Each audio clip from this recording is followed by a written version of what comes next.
The thing about my career is that, like with Mad Max, I was terrified to do it and didn't want to do it until circumstance prevailed and I did it. Commando, I went and did an audition. When I was here doing Weird Science, Joel took me out and took me around to some of the casting places and introduced me to the director of Commando. And he said, no, I'm not interested in using him because he's going to Mad Max it and everybody's going to think he's the guy out of Mad Max. No.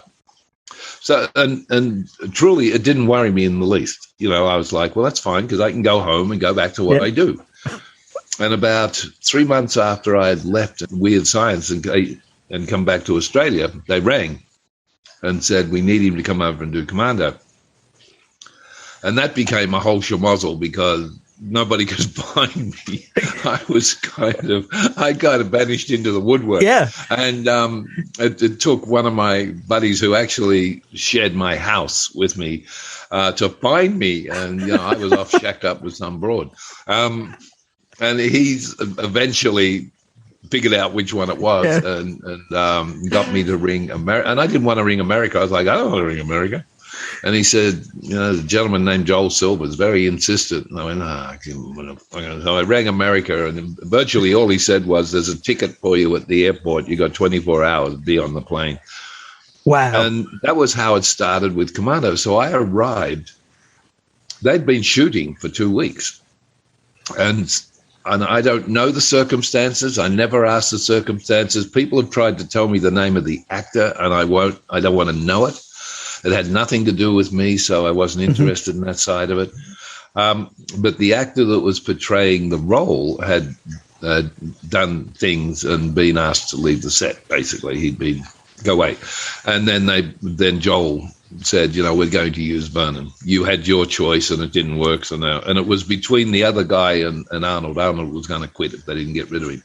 Right. Wow. So I came on, and it was so funny because Arnie sort of took one look at it. I was half asleep. I'd been on a plane for 12 hours, got off a plane, had 3 hours sleep, got out of bed, had a costume fitting with clothes that didn't really fit me, and had my hair cut and my beard shaved off and all this kind of shit. And I'm just sort of like, and Arnie's like, Joel, seriously? And I'm walking through, and it was the first thing I did was the scene where I have the knife to his throat, and he's chained to the table. Yeah. I said, if I had my way, I would have cut your throat. And I'm sort of walking through, and I look at everything. I'm one of these actors who I have to know what's going on, you know, because of the fact that I've been behind the camera. So I want to know where the camera is. What frame are they shooting? Mm-hmm. What's this? What's that? Where's the lighting? So I can be in it. Anyway, it sort of upset Arnie. He thought I was, and he said it in front of Joel, and it actually was a little loud because I heard it. He said, you know, I don't think this is going to work. He's a wimp. And I went, okay.